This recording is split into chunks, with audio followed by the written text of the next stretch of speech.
l'invité de la matinale.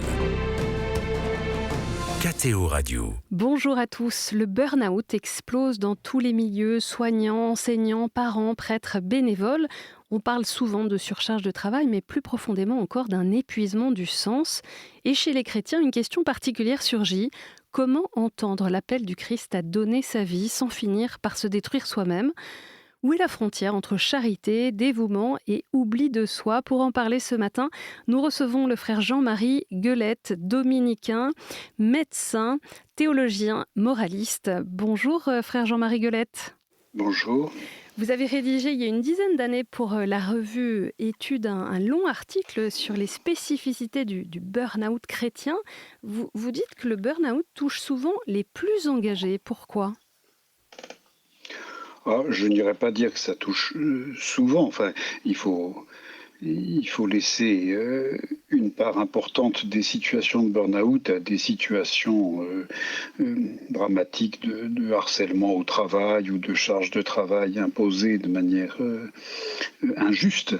Moi, je me suis posé la question de savoir pourquoi est-ce que des professions ou des activités apparemment chargées de sens, comme les activités de soins ou les engagements dans l'Église, qu'ils soient bénévoles ou salariés ou par le ministère ordonné, pourquoi est-ce qu'on trouvait dans ces professions un impact important du burn-out, alors que on n'est pas nécessairement dans ces situations-là avec une pression managériale très forte, et que surtout on est dans des situations où l'activité a du sens, et donc où les gens on pourrait se dire, ne sont pas tentés de se dire mais je m'épuise pour rien, quoi. Et pourquoi justement, selon vous, ceux qui aiment particulièrement leur mission, des soignants, des enseignants, des prêtres, des bénévoles, sont-ils particulièrement exposés ? Il peut y avoir justement un effet, on pourrait dire, pervers de cette question du sens, c'est-à-dire que si l'activité dans laquelle on s'est engagé est tellement porteuse de sens qu'elle devient finalement le seul, on pourrait dire la seule identité de la personne ou la seule source de sens de sa vie, là, il peut y avoir un risque, parce qu'à ce moment-là, il va y avoir le risque de, pour que ma vie ait encore plus de sens, il faut que j'en fasse encore plus, quoi. Enfin, et si je m'arrête, par exemple, quand s'approche l'âge de la retraite ou d'un changement de mission, alors c'est l'effondrement, parce que je ne trouve plus de sens, quoi. Le plus troublant, c'est que les premiers signes ressemblent souvent à des qualités, la disponibilité totale, la générosité, l'hyper-engagement. À quel moment ce dévouement devient-il dangereux ? Je pense quand on s'oublie soi-même, enfin quand on oublie de regarder dans quel état on est, dans quel état de fatigue on est, et qu'on ne veut pas le regarder parce qu'on a trop peur de ce qui pourrait se passer si l'activité en question devait changer ou devait s'arrêter. Une fois de plus, c'est pour ça que des activités porteuses de sens peuvent comporter ce danger-là.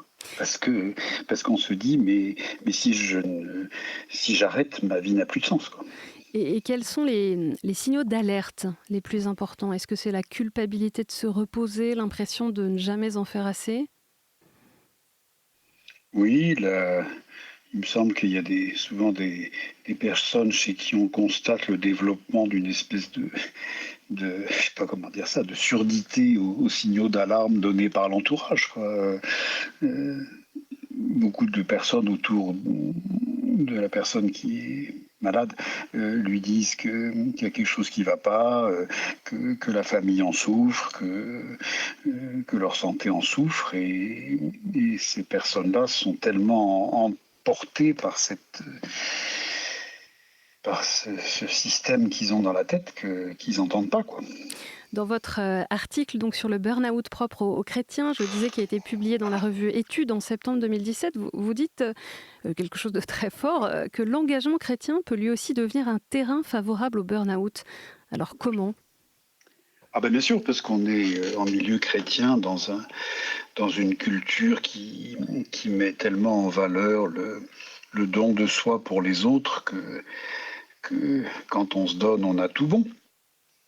Vous voyez bien, enfin, c'est tellement fréquent dans toutes les, comment dire, dans toutes les situations de bénévolat en milieu chrétien où le bénévole en question devient inaccessible à toute remise en question ou suggestion que peut-être des choses pourraient évoluer parce que vous comprenez, avec tout ce que je donne, avec le temps que j'y passe, avec tout ce que je fais. J'ai un souvenir délicieux au début de mon enseignement. Dans une université catholique, je devais faire un cours dans une salle et puis il y avait dans cette salle un monsieur retraité très nettement, tout seul avec deux étudiantes à l'évidence étrangères. Et probablement ce monsieur faisait un peu répétiteur en français, quelque chose comme ça. Et puis l'heure de la pause passe et l'heure où je devais rentrer dans la salle passe. Donc à un moment, je finis par frapper puis lui dire qu'il était temps de laisser la place. Et ce monsieur se met en colère et me dit « Mais c'est incroyable, je suis bénévole !» Je dis « Ben oui, mais enfin... L'occupation des salles répond à des critères objectifs et cette salle est occupée à partir de 15 heures. J'ai un cours, donc vous allez me laisser la place. Et le type était furieux parce qu'il était bénévole, et donc il avait... enfin, ça a l'air dur de dire il avait tous les droits, mais c'était un peu ça, quoi, vous voyez. Vous faites le lien avec le salut, bien sûr. Vous écrivez « Le chrétien peut croire annoncer le salut du Christ tout en cherchant inconsciemment à se sauver lui-même par son activité ». Il y a un piège spirituel derrière ça. Ah, terrible, terrible. Ben, c'est la bonne vieille hérésie du pélagianisme, ça. On reparlait le pape François il n'y a pas si longtemps. Faire son salut par soi-même et donc par son activité. Et en milieu chrétien, oui. Cela peut avoir toutes les apparences de quelque chose de bien parce qu'on est dans une culture qui met en valeur le don et le don de soi. Eh bien, venons-en à ce don. Puisque je me donne, c'est bien. Puisque l'Évangile parle bien de donner sa vie, comment comprendre cet appel à donner sa vie sans tomber dans cette autodestruction qu'est le burn-out ? Oui, je pense que dans les différentes catégories de la charité, il y a aussi l'amour de soi, que les chrétiens ont du mal à intégrer dans leur vie spirituelle, mais quand même qui existe. Aimer son prochain comme soi-même, si on se méprise soi-même, je ne vois pas très bien de quelle manière on va aimer son prochain, quoi. Et donc, donner sa vie, ça ne veut pas dire se détruire, c'est pas un appel à l'autodestruction, quoi. Beaucoup de chrétiens ont été effectivement éduqués avec l'idée qu'il fallait s'oublier. Vous rappelez aussi que le christianisme met fin à la logique sacrificielle. Pourquoi est-ce que c'est essentiel aujourd'hui pour comprendre la véritable charité chrétienne ? Je crois que c'est essentiel parce que tout ça, c'est le lieu d'une interaction très dangereuse entre certaines structures psychologiques et certains aspects de la foi chrétienne, mais en revanche, je ne suis pas trop convaincu que ça soit du fait d'une éducation. C'est-à-dire que moi je trouve ça très frappant de voir que aussi bien un don de soi mal équilibré que des questions autour de la culpabilité se rencontrent chez des gens qui n'ont pas du tout eu une éducation chrétienne ou qui n'ont pas eu une éducation qui les a embarqués dans ce genre d'idées. Donc je crois que c'est des choses dont il faut se dire qu'elles sont potentiellement présentes en chacun d'entre nous et ça peut flamber, quoi. Mais j'irai pas trop facilement me retourner vers une éducation parce que je pense que plus le temps passe, plus on prend de la distance temporelle avec les époques où on enseignait aux enfants une doctrine très rude sur le sacrifice ou offrir ses souffrances, etc. Ça n'existe plus trop. Or, ces comportements-là existent. Donc, ça montre bien que c'est pas uniquement l'éducation. C'est que, je dis, il y a des structures psychologiques qui peuvent déraper au contact de certaines thématiques chrétiennes, surtout si ces thématiques chrétiennes sont entendues, méditées, vécues sans équilibre, on pourrait dire, sans un sens de l'équilibre.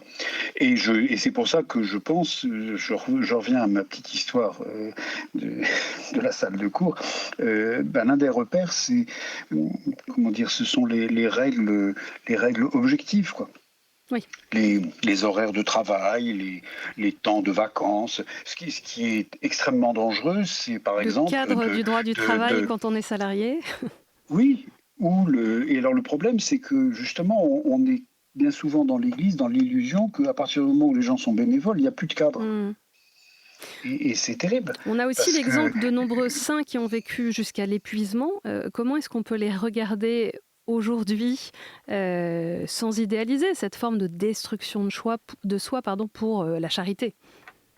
Voilà, je crois que c'est toujours intéressant de voir que nous avons à notre dévotion une myriade de saints et que, comme par hasard, certaines personnes vont mettre particulièrement en valeur le saint particulièrement épuisé parce que ça leur parle, quoi. Mais il y a aussi des saints plus équilibrés. Quelle est pour vous la meilleure manière de vérifier que l'on se donne de manière juste? Je pense que ça passe vraiment par une objectivation, alors qu'il ne doit pas devenir un corset, mais je sais pas, je crois que c'est très sain dans l'Église quand on demande on propose un engagement bénévole à quelqu'un de mettre une durée. Ça ne veut pas dire qu'on va le virer au bout de cette durée, mais ça veut dire qu'on va s'asseoir et évaluer. Et que ça ne va pas être vécu comme un drame absolu si on dit on va passer à autre chose. Les prêtres, ils ont des lettres de mission pour une durée déterminée et après ils passent à autre chose.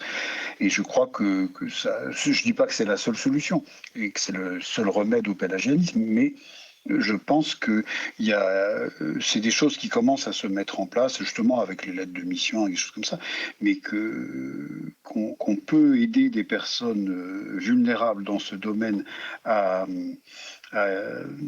se protéger. On peut être dans une prévention du burn-out en objectivant, quoi, et en faisant remarquer aux gens qu'ils ont envoyé un mail concernant la vie de la paroisse à 1h du matin et qu'à 1h du matin on travaille pas pour la paroisse, quoi, vous voyez, mais on est dans l'Église, dans un milieu où on a tellement de mal, oui, d'une part à objectiver et puis d'autre part à dire qu'il y a quelque chose qui ne va pas, quoi. Alors tout l'entourage se rend compte que c'est trop, mais personne ne le dit. Et on laisse souvent la personne s'enfoncer dans un activisme complètement effrayant, quoi. Merci beaucoup, frère Jean-Marie Guelette, d'avoir été avec nous ce matin pour parler des spécificités du burn-out chez les chrétiens. Je rappelle que vous êtes dominicain, théologien, moraliste et avec une formation de médecin. Bonne journée à tous.